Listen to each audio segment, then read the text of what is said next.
oui, ces plans ont une utilité. Ils permettent de formaliser, de mettre noir sur blanc un certain nombre de grands principes d'organisation et d'avoir des discussions entre les dirigeants des banques et leurs collaborateurs. La logique est inattaquable. Il y a un risque, il y a un contrôle, on mesure l'évolution du risque, on mesure l'évolution des contrôles et on met les plans d'action.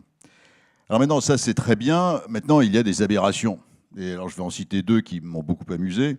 La première, c'est l'absurdité d'un certain nombre de plans de prévention, notamment contre la grippe aviaire et la crue centenale. Je pense que les fabricants de pédiluves sont absolument ravis d'en avoir vendu autant, et tous ces pédiluves sont maintenant dans les caves de nos établissements, on ne les a jamais utilisés. Puis le deuxième élément intéressant, ce sont les masques respiratoires que l'on nous a fait acheter, qui sont périmés au bout d'un an et qui, là, sont inutiles, mais là encore, dans les armoires de nos établissements. Donc on est quelquefois dans une situation, en France, mais dans les pays d'Europe en général, c'est le principe de précaution qui frise l'absurde. Donc les plans de prévention des risques sont intéressants, ils sont utiles.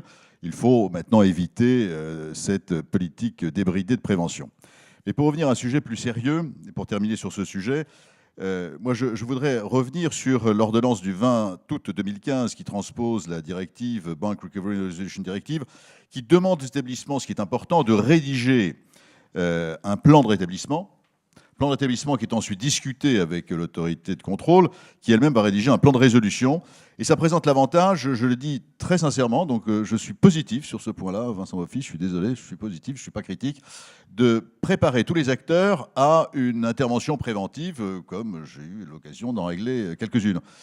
Voilà, la seule question que je me pose aujourd'hui, c'est que finalement, on a donné tellement de données à nos autorités de tutelle, et comme on peut imaginer qu'elles les utilisent toutes, on ne peut pas imaginer qu'un seul établissement puisse avoir une situation difficile à l'avenir.